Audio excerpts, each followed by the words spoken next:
Welcome to another episode of the Miami Real Estate Show. As always, brought to you by The Black Box, the solution, the website, the content, the marketing, lead generation, the sales, lead conversion training for real estate agents. If you want to learn how to generate more leads, how to convert more leads into clients, how to have the website, the content, the email marketing automation, the CRM, it's all included in The Black Box. You can click on the link below. You'll find more about it. All right. Now, I want to introduce again to the Miami Real Estate Show for the second time, my dear, good friend, Darin Tansey. Darin, welcome. My dear, good friend as well. Great to see you. Thank you very much for having me back. My pleasure, man. Where are you at right now? Right now, I'm in my apartment, which is my home office. I'm proudly at the Ritz-Carlton Residences of Miami Beach. Unfortunately. Yeah, fortunately. This is a new development for all those who know Miami Beach and have been following the project. It's taken some time. We proudly got our TCO right at the end of 2019 with people starting to move in. I've been on the project since June of 16.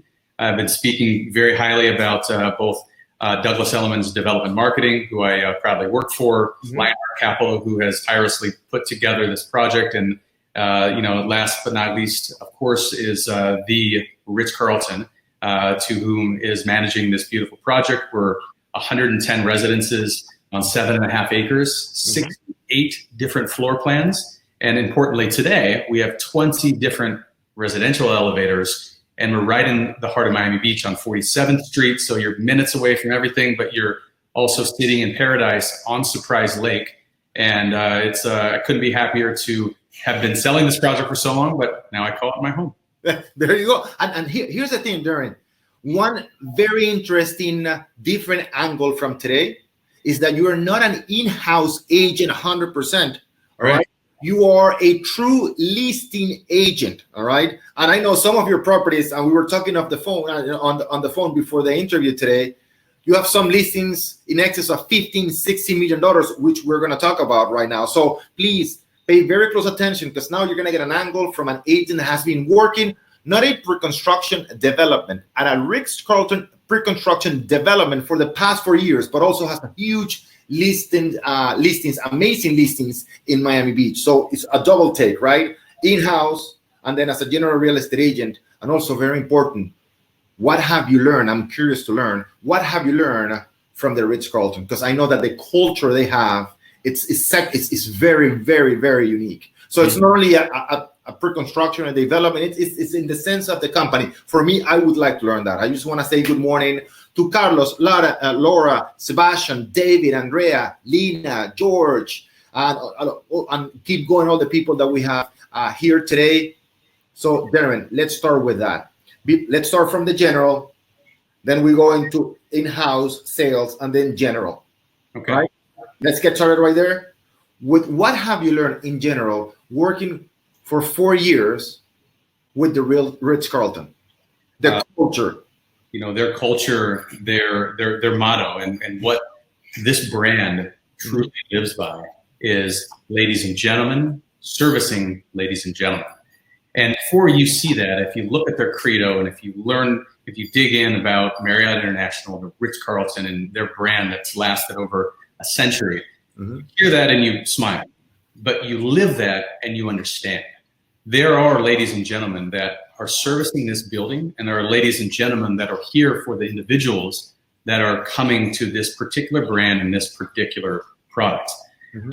The expectation of the clientele that I've dealt with over my whole career, and specifically within this building, they have a higher level of expectation because of the brand, because of that crown, because of the logo, and because of what they've experienced globally. Any Ritz-Carlton that you go in, you know that you're going to have an exponential level of service that is unlike anything else.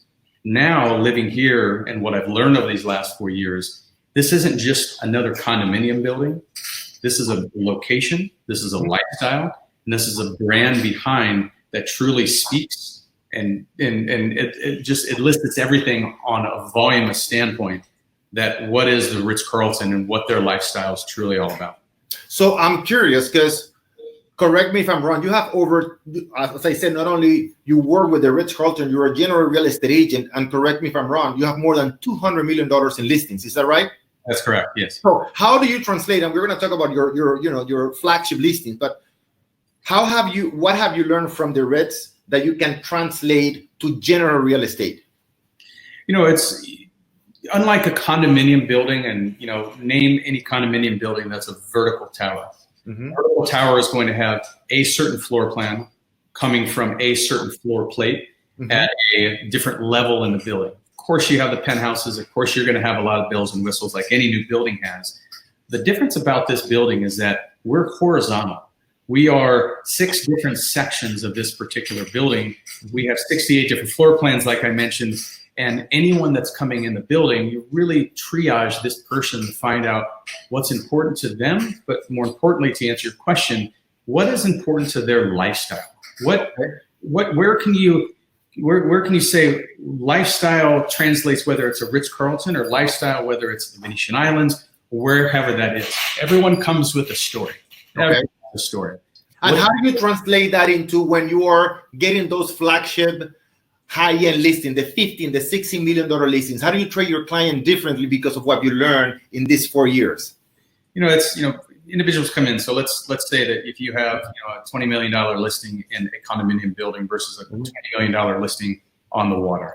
Okay. Person's lifestyle is unique. Somebody is looking for the ability to have a level of service to where they know that they can go to a valet, they can go to the restaurant, they can go to the general manager and have XYZ done. Okay. You have the individual that has a single family home, maybe it's on the water, maybe they're a boater, maybe there's something about that lifestyle to where specifically to them, you know how to cater to their needs, and you also know how to cater to them during the selling process itself. So let's stay right there, that's what's important to the people that are attending today and that are going to watch the Miami Real Estate Show later, right? So how do you identify what you learned through those first years? How to identify and how to cater to those people? What is specifically important for them? It's very simple. So if the real estate professionals out there, very simple. Listen. That's it. Just listen. Exactly. Because we're selling a box, right? Whether it's a small box, a big box, a waterfront box, a high and sky box. Mm-hmm. We're selling a box. Listen to what that individual is looking for. What's important to them. If they visualize walking into the perfect home, it's an investment, it's a lifestyle, but it's also a home. Mm-hmm. So at the door, they turn the cameras off and the realtor's gone and the dust is settled. They're individuals, they're human beings, they're in a home, they have a lifestyle, they have a life, and it's everything about them what makes them unique. However much money they have, they're just like us. Whatever makes them unique in their own specific life, that's what we as professionals need to understand. Whether you're selling a $50,000 house in Iowa, where I'm from, or you're selling a $50 million house, not too many of them, but they're certainly down here. You get the idea here in South Florida. So look what Darin said, listen. And Darin, you've worked in coaching with us, right? And that's the key. The key to this business is to understand, if you listen to your client, 2 things are going to happen. They're going to tell you, make your job easier, what to sell them. They're telling you. And number 2, also, they're going to make it much easier because they're going to tell you how to sell them. Very, very simple. People don't buy from you because they understand you. People buy from you because they feel understood. And the only way to do that is by what Darin said. You need to listen. Listen. They're going to tell you what and how to sell them. Exactly right. And it's, over the course of my career and in the course of yours and all the shows that you've done and the people you've talked to and the people you've coached, anybody in this profession goes from getting a piece of paper that says you're legal to practice this business in the state of wherever you're at, mm-hmm. to the next step. They say, cool, I have this paper, put it down. I want to sell in the ultra high end. Everybody wants to sell in luxury. And in order to get there, you have to understand that whoever you're speaking to, they have 20 other people speaking to them saying, spend your money on this. Okay. The high end, they have people telling them all day long how they should spend their money. Right. But going back to your point, you need to understand what's important to that individual. Treat them just like anybody else and find out what's important. Exactly. So now let's go to your listings. And now you're talking the high end. Everybody want to sell the luxury homes and the flagship properties. Mhm. I know you have a couple of, one in the Venetian Islands, which is one of my favorite areas in Miami. My favorite area for vacation, it's in Coral Gables where I live, but for vacation is Surfside, which is very close to where you are. You're in mid-beach, right? Yeah. So Surfside is a little bit north of that. Mm-hmm. But the other area that I truly like a lot for houses is the Venetian Islands, right? And you have a very, very nice property there. I think it's like over $60 million. It is, yes. So it's 35 East Toledo. Okay. Which, anybody that's online can go to 35easttoledo.com. They can get all the information about the property, a 3D virtual tour. It's important these days. Mm-hmm. Photos, videos, everything is on there. The reason I mentioned this property, Darin, is I get questions from a lot of agents, right? That we coach. And Orlando, how do I promote my property? How do I make sure that I create the right traffic? How do I present the right marketing plan for my sellers? So what are you doing right now that's working for you in terms of marketing, in terms of traffic, and in terms of satisfying your clients' needs, your sellers? Yeah, today is, it's absolutely a necessity to have a video of the property and also a 3D virtual tour that comes along with the floor plan. Mm-hmm. These were features and benefits that I was working on before from a marketing standpoint, long before we actually needed a 3D virtual tour. Well, now we need a 3D virtual tour in really any property, because to take that next step for individuals that may not be in Miami Beach, that may not be able to travel down to South Florida, we still need to do business, and we need to think outside of the normal box. Mm-hmm. On how are we going to sell this particular property? So, getting to that point, I don't care if it's a $16 million home, if it's $1 million home, try to get a 3D virtual tour. They're not that expensive. There's companies that are out there that are doing it, and they're generally turned around pretty quick. Yep. So in terms of, and very important, remember, guys, according to NRA, National Association of Realtors, 92% of buyers and sellers will start doing the search either for the house or for the agent online first. So having a virtual, tour of a house or a condominium is going to make it much, much easier and get their attention. Remember, marketing, it's all about first getting your potential clients' attention. And usually when we joke about, right, Darin, the typical postcard from a real estate agent is the picture, your profile from 87 years ago, right? Yeah. Right? So there's no attention grabbing. And the beautiful thing about your property, whether it's a $500,000 property or a $60 million property, it gets their attention. And especially if you have the flagship properties, they get featured for free by huge publications. Right. Make sure you have the high definition pictures and definitely the virtual tour, which is even more engaging. What we want is the engagement from the clients. Yep. And, immediately after that, as soon as they've gone through the bells and the whistles, once your phone rings, my advice number 2, I think I said this on our 3 years ago, answer your phone. That's what we're supposed to do. If you're a real estate professional, you answer your phone, you're in the wrong job. So let's get past that. Let's say you answer your phone. If you answer the phone, you need to know, even more so today than ever before, is a very specific statistical analysis of why your home is priced the way it is, and why the other homes are priced the way they are, or they have sold the way that they have sold. If you don't know that, you're dead immediately. Mm-hmm. Very competitive business these days, because chances are the person who has gone through your pictures, looked at your profile online, which they will, and then they pick up the phone and they actually call you because they're interested. Chances are they probably don't have another realtor, so it's a good question to ask that. Yeah. They want to know if you know what they already know. Mm-hmm. If you don't have the expectation that they know more than you already, you might be dead in the water again. So it's, these are simple lessons, but, if I ever have the opportunity to be on your show, people ask me all the time. So I give them the same answers I do all the time, which are pretty simple. Right. So look at what Darin said. It's all about the statistical analysis, becoming an expert. Buyers and sellers are not looking for a salesperson. They are looking for a person that is an expert. Consultation. Anybody can, quote unquote, sell a property or show a property, but very few people understand and have the specialized knowledge about a very specific area. And that's what we say, Aaron, in coaching. And that it's who makes more money, the general doctor or the specialist? Right. The specialist, right? So that's exactly what you need to become, a specialist in your areas. And the beautiful thing about this, Darin, is that, man, even if you sell a $300,000 property, it is a $9,000 commission. Yeah, it's look, very, very, very, very high risks, very, very high rewards. Exactly. You know, I have a showing today at 4:00 in a newer building here in the Miami area. So before going to this showing, which is the second showing, I've identified that there are 10 true comps within that particular building to this particular residence. So what I did is I'm not just going to go in and say, you should listen to me and you should buy from me because it's me. No. I'm already walking in the door with them, so I've already sold myself, right? Twice. What I know now is, and what I've done the homework last night, is now I know each and every detail about all 10 of those comparables in the building, every single one of them. Why did it sell for this?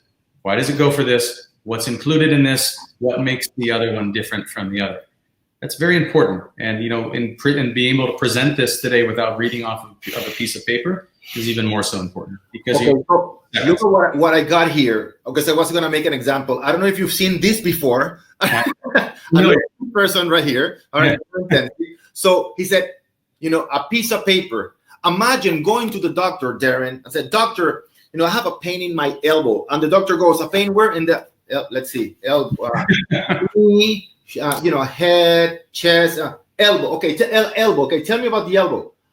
You trust that doctor? Of course, right? So, Darin, what's the, and even if it is a $300,000 property, again, you're making more money than many doctors right there with that in one transaction, right? So imagine going to the doctor and the doctor looking for answers in a book. You need to know that information. Darin knows the importance of having that information. He doesn't need to tell the client how good he is. He's showing them how much of an expert he is. Very good point, Darin. Very, very good point.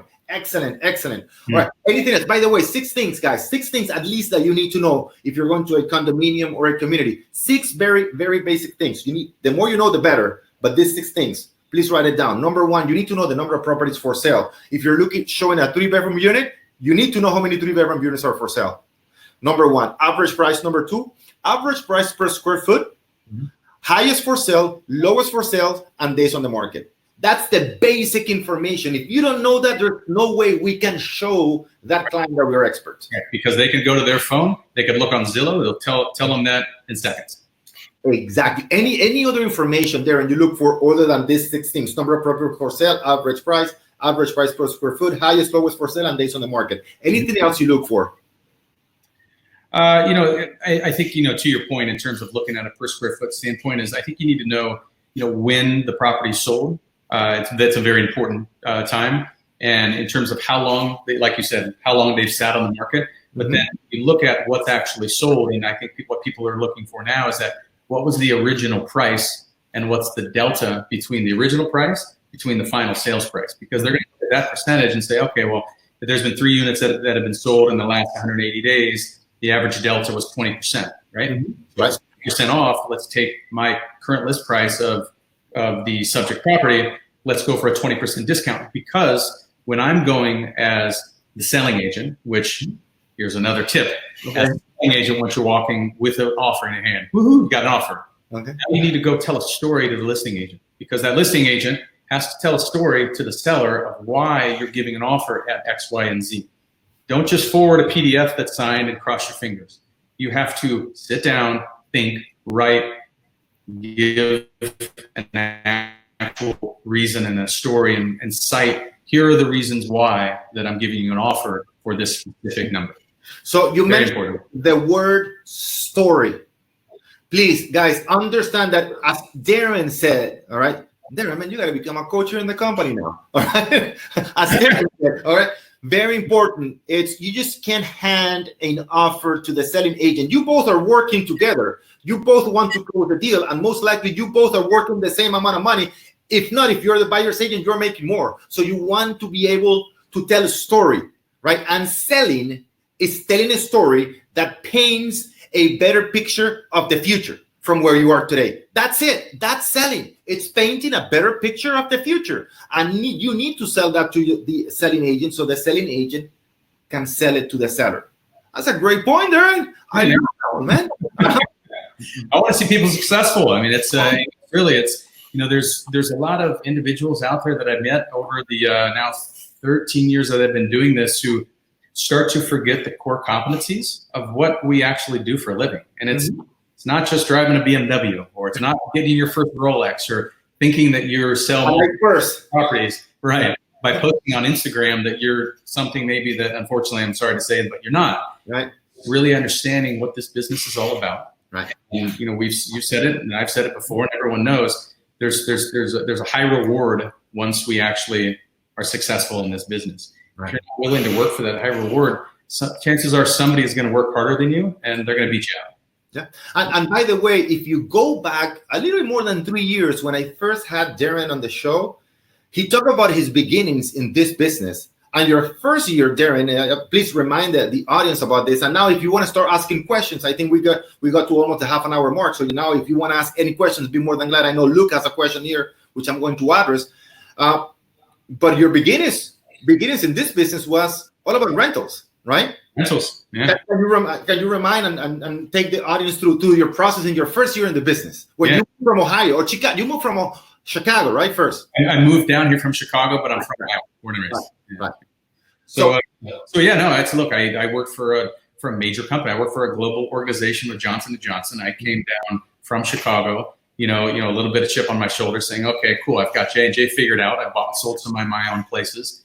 I'm going to figure out South Florida second." Well, unfortunately, I did not, and I had a big taste of humble pie. And where I did get my beginning was I was fortunate to have worked very hard, and somebody had seen that I'd worked hard. They gave me 10 listings in a rental building. Okay, 10 rental listings, averaging from $900 a month to $1,800 a month. And I worked my tail off. I did 30 some rentals in that particular building. Many of those people turned to buyers, and that's really where I learned the true foundation in terms of how to operate in this business in this particular environment. Right. Understanding the actually visual, the physical square footage, right? Most agents don't understand the different floor plans in a building, the condo association, the process of getting approved, right? What 1,200 square feet means in a building, amenities, right? Access to different places in the building, all those things we need to learn before we do the transition to buyer's agent. And then once we have that confidence, because we're not selling real estate, what we're selling is confidence. And the only way we develop that confidence is going through the process. A little bit of rentals. The sooner you can get into buyer's agent, the better, and then build slowly but surely your listing business. How many listings you work in a year? You have over $200 million in listings, Darin. So what's your percentage buyers to listings? Right now I'm heavy on listings, which obviously with the Ritz-Carlton, there are several listings here, so it's going to be a bit heavier. But I got to tell you, looking down at my legal pad, I still do things kind of old school way, even though my team doesn't want me to. Okay. There's several. My iPad, man, is so faster. So much faster. I have a strong backbone right now of people that are looking to buy. It's an interesting time in the market right now. No deal is easy. I don't care if you're doing a rental, which I just had to claw through a rental that I just got approved this week. But there's not a lot of urgency out there as people think, that because there's so much inventory that's there. So you gotta each property. If you have one buyer that's looking at 10 properties, they're going to narrow that down for some way, shape, or form, whatever's important to them. But you have to really get to the point to have to understand, why is this property the one for them? Give them a reason. They're looking for a reason as well, and they're coming to you. Whoever's out there listening, they're coming to you specifically because they trust your judgment. Right. So I want to make a very good point again to what Darin said. There's not a huge sense of urgency.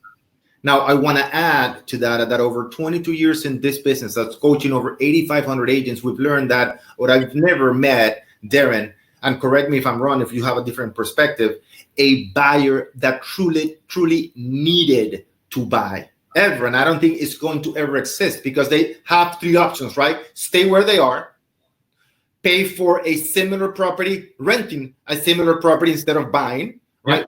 Which is cheaper in the short term. Or if you're a foreigner, stay in a hotel. So buyers really don't need to buy. No. Right? However, sellers, because got married, got divorced, have kids. Kids go to college. They need to, need to move closer to the office. They get, transferred to another city. Sellers, usually under $2 million, need to sell because they can afford or qualify for a second mortgage. So that's why it's so important to work with listings. That's one of the reasons. Free marketing is another reason. And the most important one is leverage. You can't work with 5 buyers in one day. It's just impossible. No. But you can have 5, 10, 15, 20, 30 listings at the time. You're exactly right. All right. So I have a question from Luke, and whatever questions you guys have, I'll be more than glad to answer them. Again, I want to say welcome, Marcus. I didn't say Mark. Welcome to Benjamin. Said right on target, right on point. Darin, Luke says, what is your statistical checklist you go through? My statistical checklist in terms of specifically. Yeah.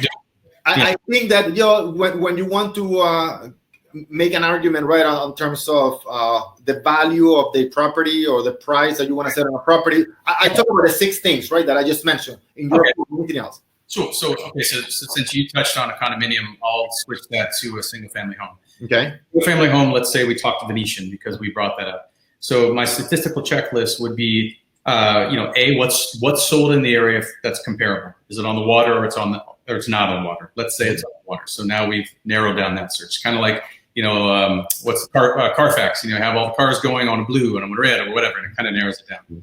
So you need to look at today. I think what you need to look at is what's the value of the land, what's the value of the structure, what are the replacement costs that an insurance company would provide, or what would be a replacement cost if you were to tear the house down and build a brand new house. And there's obviously a cost of time. Time is very subjective because 2 years of time to somebody versus 2 years of time to somebody else, there's no true value to that. It's always to that person. So if I'm going to price a home out, I need to have the understanding is what's the dirt worth, what's the box worth, and then what is the time worth from a market value, right? Because a seawall is going to cost X amount. It's $100,000 seawall.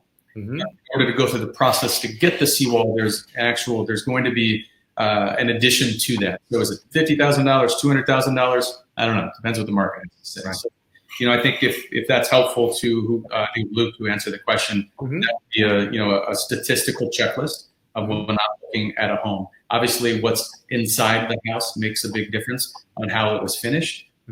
Waterfront house on the Venetian Islands right now, I'd say from a conservative standpoint, you're probably spending anywhere around $600 to $650 per square foot. That's what hard and soft costs. Okay.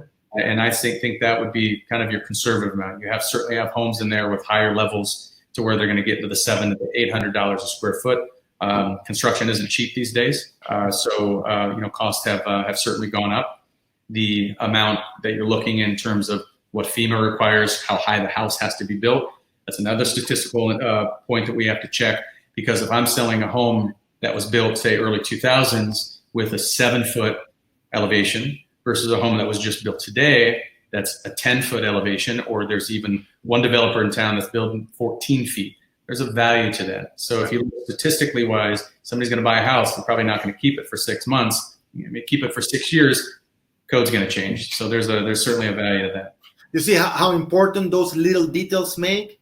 Who makes more money, the general doctor or the specialist? Look, even at the level, right, 5, 7 feet, 10 feet, when he's talking, and now the seller is what? It's looking at he didn't talk about his experience of Douglas Elliman, which is one of the biggest companies in the country. That might come in the conversation later. But at the end of the day, they also the seller has the option to hire somebody else from the same company.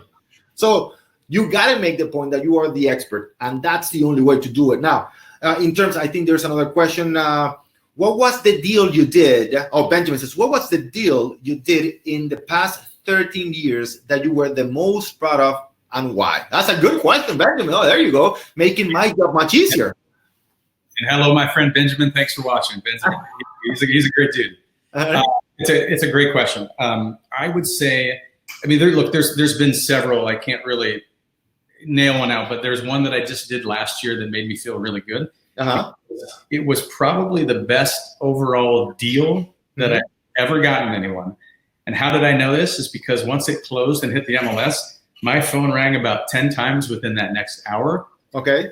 I had colleagues of mine that are peers and have been doing the business a long time, and their question was, how did you do that deal? So why? Well, take me through the process. Why? Well, there was a lot of factors, right? There was a situation with the seller, of course, there always is. There was a situation with the buyer, which there always is. And the situation with the buyer was fortunately the guy that I represented. And that guy happened to be a friend of mine and a longtime client of mine. Okay. I had no idea was interested in buying a house. Okay. We had a charity event about a month before and just chit-chatting. And he's, Darin, we get the question all the time, how's the real estate market doing? So answered the question, we just had a conversation. So fast forward, a house and an opportunity came up 2 doors down from, actually, excuse me, no, it was next door from the first deal that we ever did together. I rented him a house in the Venetian. So an opportunity came up next door with a house that basically looks just like it, right? So I went to him and I said, I know you're not looking for a house, which if you look, there's some books out there that tell you that's actually, that's like number one. You do the gateway approach, right? There's my hint. So you say, I know that this is not for you. However, here's the deal. And I told my story. And here's the story that I told. And I went through all of the numbers. Here's the reason why. This is where they're at. If you're able to get it at this point, which I did my homework and I knew that he could. He came in and he made an offer, a very strong offer at $7 million. And he said, I'm going to close in 10 days. And that's it. So fast forward, we almost lost the deal twice. We ended up getting the deal. He closed. He made money that day that he closed. And to answer Benjamin's question, my long answer to his short question was that I made my client money the day he closed, which he's also a friend of mine. So that made me pretty proud. Very good. Very good. And a $7 million property. It's a great, big, huge transaction, especially when it's done with a friend, right? Yeah. And he lives there now and he's happy. And he, it's, every time I go over there, he's got a big smile on his face. Yeah, of course, man. And you made it happen. There you go. So next question, Adriana says, how do you transaction from working with renters to high-end real estate? That's a very good question. That is a very good question. And, really depending upon, everybody at some point, if you're speaking to somebody, if you're doing a rental, always have that thought in your mind is that this person can transition into being a buyer. They're renting for a reason and people want to buy for a certain reason. Again, back to, listening, find out a little bit more about their life, their situation, what their plans are. Ask a question. Don't just focus on what's in front of you. You got to think about, okay, we're doing a 12-month lease. Where do you see yourself after this? That's a good question to ask. Instead of saying, hey, thanks for the lease, I'm going to go collect my check. And I'm going Time out. What you just said is great. What is your long-term plan after 12 months, right? That's exactly what you said? Yeah, after 12 months. How many times real estate agents ask during a rental transaction the prospective tenant that question? That is a great one. That is a great question there. Please keep going. Sorry to interrupt you. Yeah. So I think it's, to learn and then understand in terms of where their next steps are. Because their next steps are, if you're doing a rental for $5,000 a month, hypothetically, find out what they do for a living. Chances are the next year, if they're doing better in their business, if they don't want to buy something, you just have to really understand what the story is. And luxury real estate, I think was your question.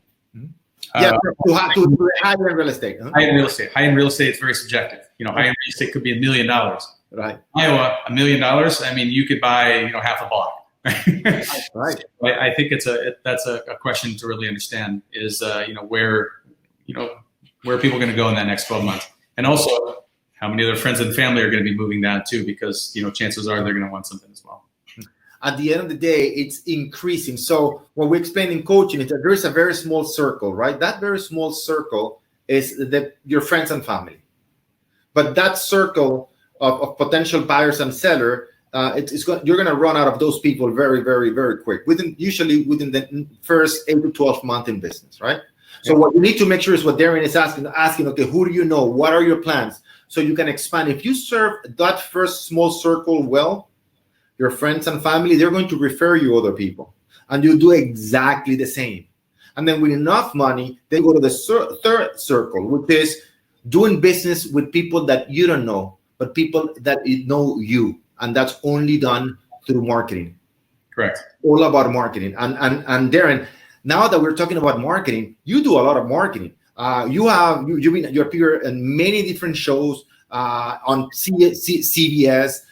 Tell me about the experience on being on TV and what that has brought you in terms of new clients, or the way it's easier for you now to close those clients because now you have the authority, right? The celebrity status. Can you tell me about that? And then we'll go into the teams before we close the interview. You joined one of the biggest, if not the biggest team in the United States, and we're going to close on that. But let's talk about what marketing has done for you, because we always say in coaching, we are not in the real estate business, we're in the marketing business. So let's talk a little bit about marketing, Darin.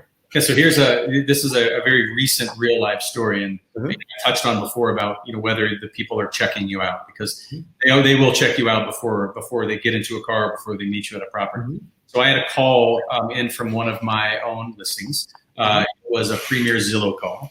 Got a chance to speak to the people, know what they were looking for, met them, showed them a couple houses, and we were over on North Bay Road. And on North Bay Road, we get out of the car. This is the first house we show on North Bay Road. And we start talking about the neighborhood and how nice it was and beautiful and manicured. And I started to point out a couple homes on North Bay Road. This is where this celebrity lived. This is where this. And then he stopped me and he said, you know what? He was like, I know who lives at that house. And I said, okay, why? And he said, because I saw your video online. You were explaining just the same thing that you just explained us. Yeah. He said, that's why I knew that you would know this area. Yeah. So it's that's a real life story of, from a marketing standpoint, is that you put things out there like that. Unfortunately, if you can get onto shows like the Orlando Montiel show, which is, then those, they definitely survive. And it's good to see marketing working. Yeah. Sure. And here's the thing, here's an advice, not even a tip, an advice. Some marketing strategies work faster than others, right? There's direct response like Facebook campaigns, etc. Zillow, it's real quick. You're gonna get the leads really fast. But some others, like videos, for example, which to me are the number one, because not only you can show how much of an expert you are, but they can sense it, your tonality, the way you communicate, where you're projecting on camera. Unfortunately, there's not that much competition because most people are afraid of talking in front of a camera, right? But those videos that we make, like Darin mentioned, you're planting seeds that are going to be working for you 24/7 for many years to come. You're right. So the power, I hope you understand, for those of you who are willing to do so, to understand the power of video, right? Because you you truly become the expert you say you are, because you don't want to be a fool. So you actually prepare for those videos, all right? So look at what Darin said about that. Yeah, you had something to say? It's from a multimedia standpoint, and I have to, you kept saying, video and get on video. So my marketing director right now, which I don't know if she wants me to say her name or not, so I won't, because she's in the office with me. But I will say in all sincerity, my marketing has changed dramatically, I'd say, over the last few months, whether it be from a social media standpoint, from an electronic presentation standpoint, from a video standpoint. All of these are vital in the industry right now.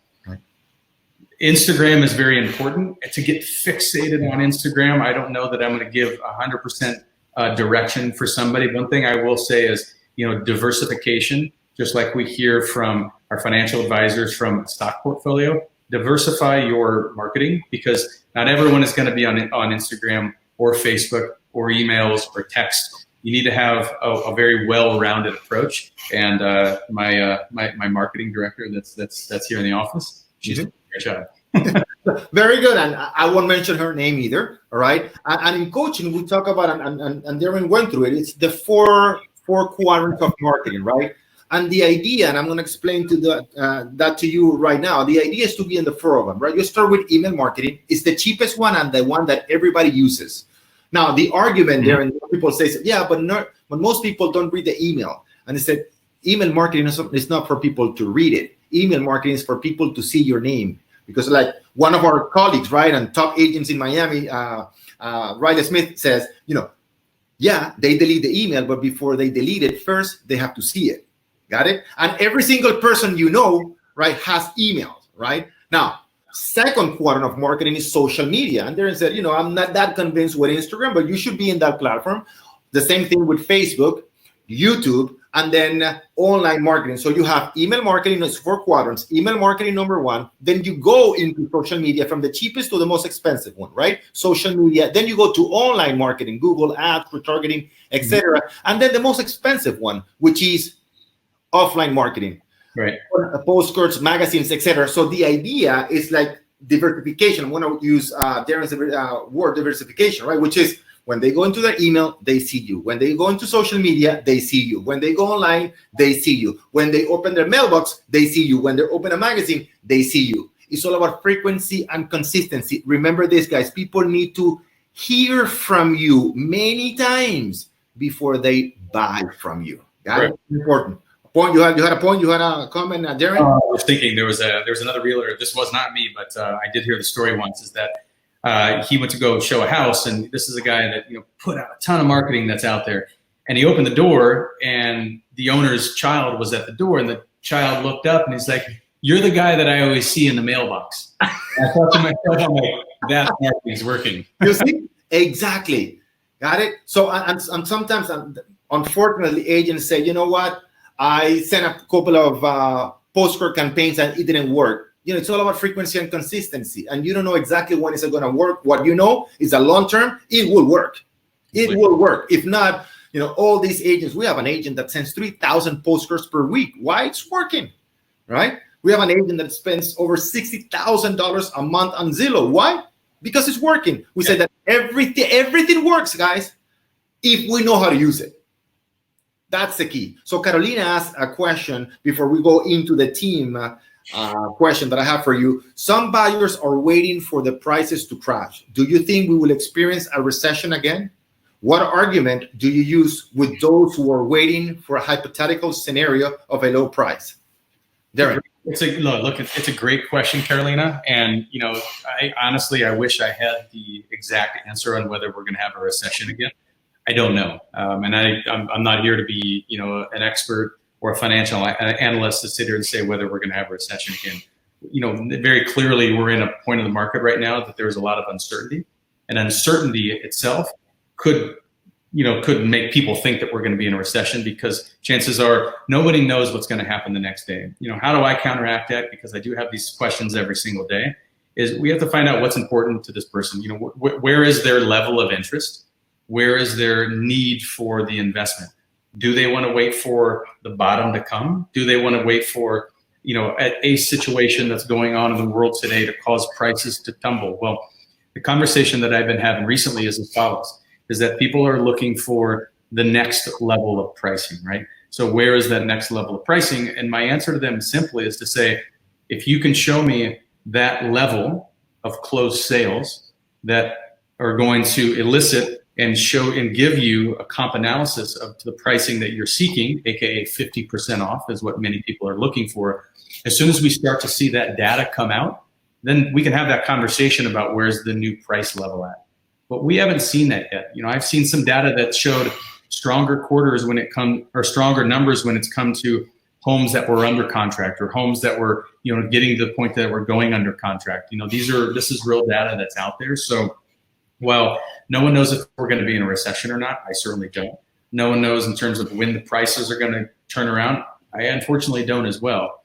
I do know, however, that we're in a place in this country where people want to be. And I know one thing for sure, come towards the end of the year, come around fourth quarter, it's not going to be cold here, but it's going to be cold in other places. Right. And what I've seen people do at this time, now that they have some time to think and they're preparing to where they actually have some time to travel, these people who have the capability or may have been on the fence of, do I come to South Florida? Do I not come to South Florida? These are the times that these individuals are starting to make choices. Mm-hmm. And we want to make sure that we focus on everything that we've talked about so far. Is as soon as these people are ready to make a choice, we need to have that right data for them so we can help them make that choice. Exactly. So I'm going to answer. That's the way we train our agents specifically in this situation. Whether you're listening to this today live or maybe 2 years from now, it's going to work. Oh, that's your dog. There's still, I know you're a dog lover. He's been with you for a long time. When they knocked on my door in the wrong time, of course. Right. So here's the point. This is the way I want to answer the objections from buyers and sellers when the market is going down, regardless of the situation, if they think that the market is going to crash, right? So if you're talking to a buyer, these are the two critical points that I want to make. Number one, I don't know how the market is going to behave. And whatever I tell you or anybody else telling you is just speculation. Nobody knows. If anybody knows, that person is already a multi-billionaire, and even so. So we don't know. So since we don't know, the next question is, all right, where do you think we're headed? And what's your need? What is it exactly that you want to accomplish? And if you're talking to residential buyers, usually it's not about a financial decision or best price point. It's buying what they feel they're buying a home, usually not an investment. So the question, and by the way, I had a broker that I coached 2 weeks ago. He, explained it this way, and he got the two offers accepted, one for 12 and the other one for 50% discount. So he's asking the buyer, Mr. Buyer, how much you think properties are going to go down? And they say, let's say 15%. Okay, since we already find you that property, the one that you wanted, but you are scared, you're hesitant to make an offer for the listing price, and you think properties are going to go down 15%, hey, let's put an offer of 20%, so you have even more cushion. You found what you're looking for, right? So let's put it for 20%. What's going to happen? Most likely they're not going to accept it. But if they do, you got what you wanted at a much lower price. At the end of the day, what are you looking for? An investment or a home? And if we can find that home for the right price, right? Are you willing to put an offer for that? We want just the buyer to commit. And if they want to do it for 20% down, listen, sellers are smart too. And there are many sellers that need to sell. Most likely, or maybe it will get approved, that offer. It doesn't mean it's going to happen, but that is a way we can navigate that objection. Now, coming from sellers that say, listen, you know what? I don't know what's going to happen to the market. I'd rather wait or take my property off the market. There are three very important questions. Number one, Mr. Seller, can you sell your property if you what's your main goal? Your goal is what? To sell the property, right? So you sell it if you take it off the market, yes or no? You can't, right? Number two, so if you think properties are going to go down or up, if they say because of the market they're going to go down, okay, I might agree with that. Do you think there are going to be more properties for sale or fewer properties for sale? Most likely they're going to tell you more properties for sale. So if you think you're telling me that properties are going to go down and there's going to be more competition, all right, why would you want to wait until we arrive to that situation? Why wouldn't you want to sell right now where you have fewer competition and higher market prices? Exactly. Right? Now, handling objections doesn't mean that they're always going to agree with you. But now you have something concrete, logical, that makes sense, right, to help your client, buyer or seller, take action. That's all. All right? Precisely. All right. So Carolina says, exactly. Thank you very much. Thank you, Carolina. I know who you are exactly because we have a very dear, good friend, Carolina Rodriguez, and especially her brother. And I think this is the Carolina that I'm talking about. Darin, just to finalize today, recently, less than a year ago, I believe so, correct me if I'm wrong, you joined one of the biggest real estate teams in the country. I did, yes. Eklund & Gomes from New York. Yeah, very fortunate. Eklund Gomes out of New York. Many people do know Frederick Eklund from $1 Million Listing. Partnered up with John Gomes. I think the number is about 14 years ago in New York. They have established, a solid name. Not only in New York, they expanded out to LA, and then they finally came down to South Florida, which was their plan all along to create that triangle across the country. Right. Gomes right now, after we launched our expansion in March of last year, is we had about 70 people across the country in between New York, LA, and South Florida. 2019, we did $2 billion in sales. $2 billion in sales, just our team. So it's exciting to be with a group of I've never seen, we went down to Tulum in December, which seems forever ago, and that we actually traveled to a different country. We went down to Tulum, and we were 70 people strong down in Tulum. You would think that you get 5 people into a room, chances are 5 people, especially 5 realtors with type A personalities, are going to be button heads. We had the best time, and my hat's off to them, not only for being the professionals that they are, both in real estate and outside in the world with their families, but to put together and to hand select that many people across the country that all connect, and they all connect into one. So it's been exciting. It's been an exciting ride so far. Yeah. Well, Darin, I get nothing else to say but congratulations one more time. It's always a pleasure to interact with you. It's been a long time business professional relationship. I've seen your growth, not only in terms of productivity, but as a business person. I really, really admire and respect what you've done and what you're doing in South Florida. The team you've assembled yourself.